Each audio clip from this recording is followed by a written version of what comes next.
Hi friends, ಎಲ್ರಿಗೂ ನಮಸ್ಕಾರ. ನಾನಿವತ್ತು ಸಿಂಪಲ್ ಆದ ಈ ಬೇಸಿಗೆ ಕಾಲಕ್ಕೆ ಸೂಟ್ ಆಗುವಂಥ ಸಾಂಬಾರ್ ರೆಸಿಪಿಯನ್ನು ಮಾಡ್ತಾಯಿದ್ದೀನಿ. ಈಗ ಒಲೆ ಮೇಲೆ ಒಂದು ಮಡಿಕೆ ಇಟ್ಕೊಂಡು ಅದಕ್ಕೆ 2 ಲೋಟ ಆಗೋಷ್ಟು ನೀರನ್ನು ಹಾಕ್ಕೊಂಡಿದ್ದೀನಿ. ಈಗ ನೀರು ಬಿಸಿ ಆಗೋ ಟೈಮಲ್ಲಿ ಇದಕ್ಕೆ ಒಂದು ಸೌತೆಕಾಯಿಯನ್ನು ಕಟ್ ಮಾಡಿ ಹಾಕ್ಕೊಳ್ತಾ ಇದ್ದೀನಿ.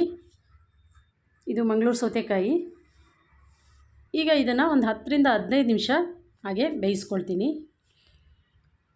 ಈ ಸಾಂಬಾರಿಗೆ ನಾವು ಈ ಸೌತೆಕಾಯಿ ಆಗಿರ್ಬೋದು ಅಥವಾ ಬೂದುಗುಂಬಳಕಾಯಿ ಅಥವಾ ಮಾಮೂಲಿ ಸೌತೆಕಾಯಿ, ಬೆಂಡೆಕಾಯಿ ಈ ಥರ ಎಲ್ಲ ಹಾಕಿ ಮಾಡ್ಬೋದು.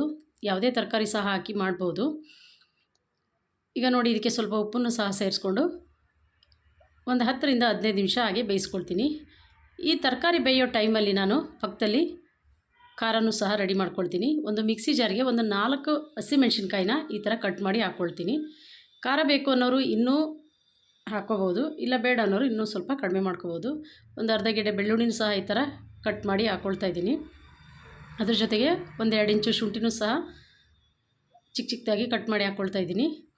ಇದಕ್ಕೆ 1 ಹಿಡಿಯುವಷ್ಟು ತೆಂಗಿನ ತುರಿಯನ್ನು ಸಹ ಸೇರಿಸ್ಕೊಳ್ತಾ ಇದ್ದೀನಿ. ಈಗ ನೋಡಿ, 1 ಚಮಚ ಆಗೋಷ್ಟು ಕಡಲೆಬೇಳೆನ ನೆನೆ ಹಾಕಿದ್ದೆ. ಅದ್ರ ಜೊತೆಗೆ 1 ಚಮಚ ತೊಗರಿಬೇಳೆನೂ ಸಹ ನೆನೆ ಹಾಕಿದ್ದೆ, ಅವನ್ನು ಹಾಕ್ಕೊಳ್ತಾ ಇದ್ದೀನಿ. ಜೊತೆಗೆ ಸ್ವಲ್ಪ ಕೊತ್ತಂಬರಿ ಸೊಪ್ಪನ್ನು ಸಹ ಸೇರಿಸ್ಕೊಂಡು ರುಬ್ಲಿಕ್ಕೆ ಎಷ್ಟು ಬೇಕೋ ನೀರು ಅಷ್ಟನ್ನು ಸೇರಿಸ್ಕೊಳ್ತೀನಿ. ಜೊತೆಗೆ 1.5 ಚಮಚ ಆಗೋಷ್ಟು ಜೀರಿಗೆ ಹಾಗೆ ಸ್ವಲ್ಪ ಅರಿಶಿನನೂ ಸಹ ಸೇರಿಸ್ಕೊಂಡು ಈಗ ನೀರು ಎಷ್ಟು ಬೇಕೋ ಅಷ್ಟು ನೀರನ್ನು ಸಹ ಸೇರಿಸ್ಕೊಂಡು ಖಾರನ ರುಬ್ಕೊಂಡು ಬರ್ತೀನಿ. ಈ ಬಿಸಿಲುಗಾಲದಲ್ಲಿ ಹೊರಗಡೆಯಿಂದ ಬಂದಾಗ ಏನಾದರೂ ಕೂಲಾಗಿ ಹಾಗೆ ಲೈಟ್ ಮಸಾಲೆ ಇರೋವಂಥ ಸಾಂಬಾರನ್ನ ತಿನ್ನಬೇಕು ಅನಿಸುತ್ತೆ. ಈ ಮಜ್ಜಿಗೆ ಹುಳಿ ಮಾಡಿದ್ದ ರೆಸಿಪಿ ಅಂತಲೇ ಹೇಳ್ಬೋದು ಈ ಕಾಲಕ್ಕೆ. ನೋಡಿ, ಈಗ ಖಾರ ಎಲ್ಲ ರುಬ್ಕೊಂಡಾಗಿದೆ. ಈಗ ನಾನು 1/4 ಲೀಟ್ರ್ ಆಗೋಷ್ಟು ಮೊಸರನ್ನು ತಗೊಂಡು ಅದಕ್ಕೆ 1 ಲೋಟ ನೀರನ್ನು ಹಾಕ್ಕೊಳ್ತೀನಿ. ಹಾಕ್ಕೊಂಡು ಸ್ವಲ್ಪ ಮಜ್ಜಿಗೆ ಥರ ಹಾಗೆ ಎಲ್ಲ ನೀಟಾಗಿ ಮಿಕ್ಸ್ ಮಾಡ್ಕೊಳ್ತೀನಿ. ಹಾಗೆ ಮೊಸರು ಹಾಕ್ಬಿಟ್ರೆ ದಪ್ಪ ದಪ್ಪ ಗಂಟುಗಳಾಗಿರುತ್ತೆ. ಹಾಗಾಗಿ ಈ ಥರ ಎಲ್ಲ ನೀಟಾಗಿ ಮೊಸರೆಲ್ಲ ಹೊಡ್ಕೋಬೇಕು. ಇಲ್ಲ ಮಜ್ಜಿಗೆ ಥರ ಕಡ್ಕೊಂಡ್ರೂ ಆಗುತ್ತೆ.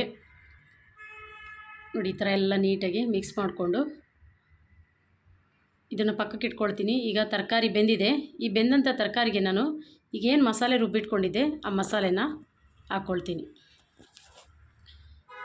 ಈ ಮಸಾಲೆ ಎಲ್ಲ ಹಾಕ್ಕೊಂಡು ಇದನ್ನು ಒಂದು ಸಾರಿ ಮಿಕ್ಸ್ ಮಾಡಿ ಅದೇ ಮಿಕ್ಸಿ ಜಾರಿಗೆ ಸಾಂಬಾರಿಗೆ ಎಷ್ಟು ನೀರು ಬೇಕೋ ಅಷ್ಟು ನೀರನ್ನು ಸೇರಿಸ್ಕೊಳ್ತೀನಿ. ಈ ಸಾಂಬಾರನ್ನು ತೀರಾ ತೆಳುವಾಗಿ ಮಾಡಬಾರ್ದು, ಸ್ವಲ್ಪ ಗಟ್ಟಿ ಇದ್ದರೆ ಚೆನ್ನಾಗಿರುತ್ತೆ. ನೋಡಿ, ಈಗ ನೀರು ಸೇರಿಸ್ಕೊಂಡಿದ್ದೀನಿ.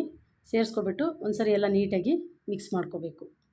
ಇನ್ನೂ ಸ್ವಲ್ಪ ನೀರು ಬೇಕು, ಇನ್ನೂ ಸ್ವಲ್ಪ ನೀರನ್ನು ಸೇರಿಸ್ಕೊಳ್ತೀನಿ. ನೋಡಿ, ಈ ಥರ ಎಲ್ಲ ಮಿಕ್ಸ್ ಮಾಡಿಕೊಂಡು ಇನ್ನೊಂದು ಸ್ವಲ್ಪ ನೀರು ಸೇರಿಸ್ಕೊಂಡು ಎಲ್ಲ ನೀಟಾಗಿ ಮಿಕ್ಸ್ ಮಾಡಿಕೊಂಡು ನಾನು ತರಕಾರಿ ಬೇಯಿಸುವಾಗ ಸ್ವಲ್ಪ ಉಪ್ಪನ್ನು ಹಾಕ್ಕೊಂಡಿದ್ದೆ. ಈಗ ಇನ್ನೊಂದು ಸ್ವಲ್ಪ ಉಪ್ಪನ್ನು ಸೇರಿಸ್ಕೊಳ್ತಾ ಇದ್ದೀನಿ. ಸೇರಿಸ್ಕೊಂಡು ಈಗ ಮತ್ತೊಂದು ಸರಿ ಮಿಕ್ಸ್ ಮಾಡಿ ಇದನ್ನು ಪಕ್ಕಕ್ಕೆ ಇಟ್ಕೊಳ್ತೀನಿ. ಪಕ್ಕದ ಒಲೆಯಲ್ಲಿ ಕುದೀತಾ ಇರುತ್ತೆ.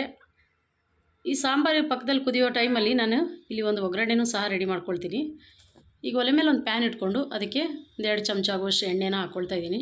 ಎಣ್ಣೆ ಬಿಸಿ ಆದಮೇಲೆ ಸ್ವಲ್ಪ ಸಾಸಿವೆ ಹಾಗೆ ಸ್ವಲ್ಪ ಜೀರಿಗೆನೂ ಸಹ ಹಾಕ್ಕೊಂಡು 1 ಒಣಮೆಣ್ಸಿನ್ಕಾಯಿನ ಕಟ್ ಮಾಡಿ ಹಾಕ್ಕೊಂಡಿದ್ದೀನಿ. ಹಾಗೆ ಸ್ವಲ್ಪ ಕರಿಬೇವನ್ನು ಸಹ ಹಾಕ್ಕೊಂಡು ಎಲ್ಲ ನೀಟಾಗಿ ಒಗ್ಗರಣೆ ಮಾಡಿಕೊಂಡು ಈಗ ಅದೇ ಪಾತ್ರೆನ ಈ ಕಡೆಗೆ ಶಿಫ್ಟ್ ಮಾಡಿಕೊಂಡು ಈಗ ನಾನೇನು ಒಗ್ಗರಣೆ ಮಾಡಿಕೊಂಡೆ ಆ ಒಗ್ಗರಣೆನ ಸಾಂಬಾರು ಒಳಗಡೆ ಹಾಕ್ಕೊಳ್ತೀನಿ.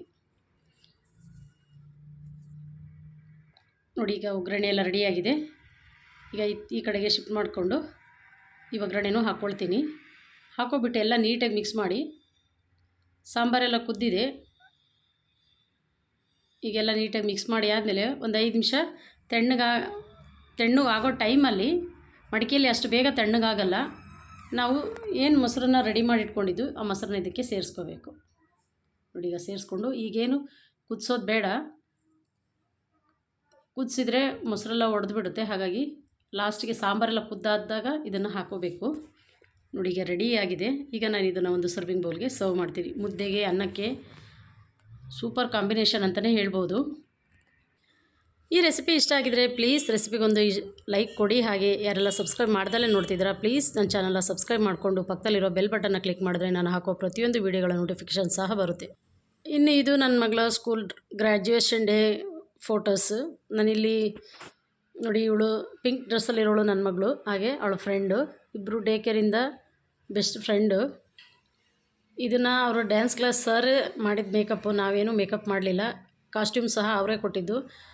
ಕಾಸ್ಟ್ಯೂಮ್ ತುಂಬ ಲೋ ಕ್ವಾಲಿಟಿದಾಗಿತ್ತು, ಹಾಗಾಗಿ ಹೇಗಾಗುತ್ತಪ್ಪ ಅಂದ್ಕೊಂಡ್ವಿ. ಆದರೆ ಮೇಕಪ್ ಮಾಡಿದಾಗ ತುಂಬ ಚೆನ್ನಾಗಿ ಕಾಣ್ತಾಯಿದ್ರು.